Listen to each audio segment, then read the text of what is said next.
सुल्तानपुर से बड़ी खबर है। सीएमएस डॉक्टर भास्कर पर बड़ी कार्रवाई। सरकार ने डॉक्टर भास्कर प्रसाद को निलंबित कर दिया है। बता दें कि अयोध्या कार्यालय से अटैच किया गया है। दरअसल सरकार के खिलाफ विवादित बयान दिया था। बिरसिंहपुर अस्पताल के प्रभारी सीएमएस थे डॉक्टर भास्कर। आम आदमी पार्टी की ओर से धरना दिया जा रहा था और इस दौरान उन्होंने बयान दिया जहां सरकार की अर्थी निकालने का बयान दिया था। जैसे ही इस बयान का वीडियो सोशल मीडिया पर वायरल हुआ, उसके बाद ये कार्रवाई की गई है। उनको निलंबित कर दिया गया, अयोध्या कार्यालय से अटैच किया गया है। तो बिरसिंहपुर अस्पताल के प्रभारी सीएमएस डॉक्टर भास्कर प्रसाद के खिलाफ बड़ी कार्रवाई। आम आदमी पार्टी के धरने के दौरान उन्होंने विवादित बयान दिया था। मेरठ में पुलिस और बदमाशों के बीच मुठभेड़ हुई है। इस दौरान 25,000 का इनामिया आसिफ गिरफ्तार किया गया है। पुलिस की कार्रवाई में बदमाश के पैर में गोली लगी। गैंगस्टर एक्ट, एनडीपीएस जैसे 15 मामलों में वांछित आरोपी पुलिस ने एक तमंचा और जिंदा कारतूस भी बरामद किया है। तो मेरठ में पुलिस और बदमाशों के बीच मुठभेड़, बड़ी खबर। इस दौरान 25,000 का इनामिया बदमाश आसिफ गिरफ्तार किया गया है, जिसके खिलाफ कई मामले दर्ज थे। एनडीपीएस और गैंगस्टर एक्ट के तहत भी मामले उस पर दर्ज थे और 15 अलग अलग मामलों में वो फरार भी चल रहा था। बता दें कि बदमाश के कब्जे से पुलिस ने एक तमंचा और जिंदा कारतूस भी बरामद किया है। तो मेरठ से बड़ी खबर आपको बता दें, पुलिस ने कार्रवाई की है। 25,000 के इनामिया बदमाश को गिरफ्तार किया है, जिसके खिलाफ गैंगस्टर एक्ट, एनडीपीएस सहित 15 अलग अलग मामले दर्ज थे और सभी मामलों के तहत वो फरार चल रहा था। आज रात लगभग 9 बजे खरखौदा पुलिस प्रभारी निरीक्षक के साथ बिजौली गांव के सामने संदिग्ध वाहन की चेकिंग कर रही थी। सूचना मिली कि एक व्यक्ति खरखौदा बारात घर के पास बाग में घुमंतु आवारा पशुओं की रैकी कर रहा है, जो कि देर रात समय मिलने पर उन पशुओं को अपने साथियों की मदद से काटकर मीज बेच देते हैं।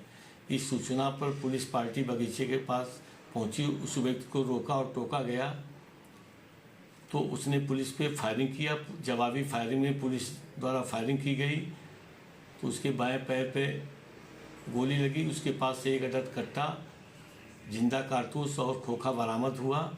अभियुक्त से नाम पता पूछा गया। उसने अपना नाम आसिफ पुत्र इद्रीस ग्राम उल्धन बतलाया। इससे पूर्व आवारा पशु कटान में शामिल था तथा पुलिस मुठभेड़ में वांछित अभियुक्त था, जो थाने का 25,000 का इनामिया बदमाश है। थाना स्थानीय का एचएस मजारिया है। इसके विरुद्ध कुल 15 अभियोग थाना स्थानीय पर पंजीकृत हैं। अभियुक्त को इलाज कराने हेतु प्राथमिक इलाज कराने हेतु खरखौदा सीएचसी भेजा गया। आवश्यक में विद्युत कार्रवाई की जा रही है। भगवान राम की नगरी एक बार फिर से सज रही है। एक बार फिर से अयोध्या में सनातनियों का रेला लगने वाला है, क्योंकि 25 नवंबर को भव्य ध्वजारोहण समारोह होने जा रहा है, जिसकी तेजी से तैयारियां भी चल रही है। इसमें सेना की भी मदद ली जा रही है। रिपोर्ट देखिए। अयोध्या एक बार फिर इतिहास के गौरवशाली अध्याय को जीने के लिए तैयार है। श्री राम जन्मभूमि मंदिर परिसर में 25 नवंबर को होने जा रहे ध्वजारोहण समारोह की तैयारियां चल रही हैं। ये वो पल है जिसका इंतजार करोड़ों राम भक्त सदियों से करते आए हैं। मंदिर के शिखर पर फहराया जाने वाला ये ध्वज केवल एक परंपरा नहीं, बल्कि विश्वास, संस्कृति और राष्ट्रीय भावनाओं का अद्वितीय प्रतीक बनने जा रहा है। निर्माण समिति के अध्यक्ष नृपेंद्र मिश्रा की मौजूदगी में लगातार बैठकों का दौर जारी है, ताकि हर तैयारी बिना किसी गलती के पूरी हो। ध्वजारोहण कार्यक्रम को तकनीकी रूप से अत्यंत चुनौतीपूर्ण बनाया गया है। इस कारण से पूरे ऑपरेशन में भारतीय सेना का सहयोग लिया जा रहा है। सेना के विशेष दल ने मंदिर परिसर में ध्वज फहराने का ट्रायल शुरू कर दिया है। सेना के वरिष्ठ अधिकारियों ने पूरी प्रक्रिया का रिहर्सल पूरा कर लिया है और इसकी विस्तृत रिपोर्ट ट्रस्ट को सौंप दी है। ध्वज की मजबूती पर विशेष ध्यान दिया जा रहा है, ताकि ऊंचाई पर तेज हवाओं के बीच भी ये मजबूती के साथ लहराता रहे। ध्वज पर भगवान सूर्य का प्रतीक अंकित होगा। ध्वज पर कोबेदार वृक्ष का चिन्ह होगा। सूर्य ऊर्जा और अत्यंत प्रकाश का प्रतीक है। कोबेदार वृक्ष जीवन और सामर्थ्य का संकेत है। ये ध्वज राम मंदिर निर्माण की पूर्णता और नए युग के आरंभ का संदेश है, जो उसी गरिमा के साथ शिखर पर पहुंचाएगा जिसके लिए ये परिसर बनाया गया है। ट्रस्ट को इस बात का ध्यान है कि ये समारोह श्रद्धा और अनुशासन दोनों का संतुलित आयोजन रहे। यही कारण है कि 25 नवंबर को आम श्रद्धालुओं के लिए रामलला के दर्शन बंद रहेंगे।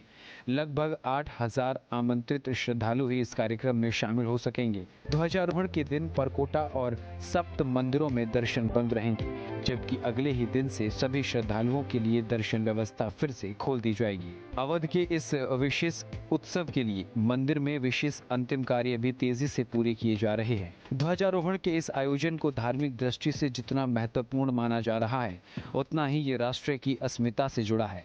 राम मंदिर पर लगाया जाने वाला ध्वज उन पुरानी पीड़ाओं, प्रतीक्षाओं और संघर्ष के विदाई की मुनादी होगी। ध्वज नई ऊर्जा और नई आशा के साथ भविष्य की ओर अग्रसर होने की प्रेरणा देता रहेगा। अयोध्या की धरती इस ऐतिहासिक दिन की गवाह बनेगी। Team news state. इन दिनों अजगर अपना घर छोड़कर रिहायशी इलाकों में दस्तक दे रही हैं, जिससे लोगों में दहशत का माहौल है। क्या उत्तर प्रदेश, क्या ही उत्तराखंड, हर जगह विशालकाय अजगर दिख रहे हैं। देखिए। उत्तर प्रदेश और उत्तराखंड में पिछले कुछ दिनों से लगातार विशालकाय अजगर दिखाई दे रहे हैं।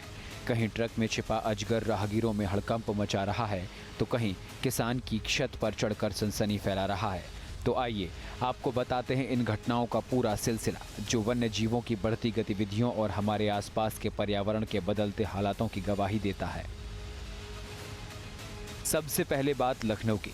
राजधानी के मडिया इंजीनियरिंग कॉलेज चौराहे पर उस समय अफरा तफरी मच गई, जब चलते ट्रक में अचानक एक विशाल अजगर नजर आया। ट्रक के नीचे से लहराते हुए बाहर आया। ये अजगर देखकर राहगीरों की चीख निकल गई। वहीं हरिद्वार जिले के लक्सर में तो मानो अजगर निकलने का सिलसिला जारी है। रायपुर इलाके में गन्ने के खेत के बीच करीब 15 फीट लंबा अजगर दिखाई दिया। वन विभाग की टीम मौके पर पहुंची और घंटों की मशक्कत के बाद अजगर को सुरक्षित रेस्क्यू किया गया। अब चलते हैं बिजनौर।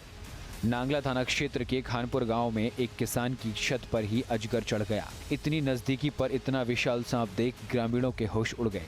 लोग दीवार पर रेंगते अजगर को देखने के लिए जमा हो गए। जोखिम के बावजूद ग्रामीणों ने हिम्मत दिखाई और सांप को एक बोरे में कैद कर लिया। इन घटनाओं से एक बात साफ होती है कि मनुष्य और वन्य जीवों का संपर्क बढ़ रहा है। ये हमारी जिम्मेदारी है कि हम सतर्क रहें और अपनी धरती के इन साथी जीवों की रक्षा में भी अपना योगदान दें। डर स्वाभाविक है, मगर जागरूकता सबसे बड़ा हथियार है। Team news state.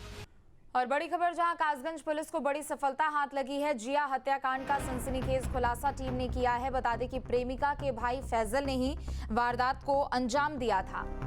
साथियों के साथ मिलकर धारदार हथियारों से हत्या की थी। पुलिस ने आरोपी फैजल को गिरफ्तार किया है। 3 फरार आरोपियों की तलाश अभी भी जारी है। बहन के साथ प्रेम संबंध की वजह से नाराज था भाई। कोतवाली सहावर क्षेत्र के मोहल्ला झंडा का ये पूरा मामला। तो बड़ी खबर आपको बता दें, जिया हत्याकांड का पुलिस की टीम ने खुलासा किया है।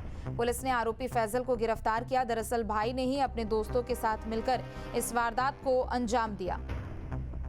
जहां भक्ति है हर शब्द में, कथाओं में छुपे हैं दिव्य रहस्य और ज्योतिष देता है जीवन को दिशा। धर्म से जुड़ी हर बातों को जानने के लिए हमारे चैनल स्तुति को सब्सक्राइब करें। चैनल पर जाने के लिए इस लिंक पर क्लिक करें।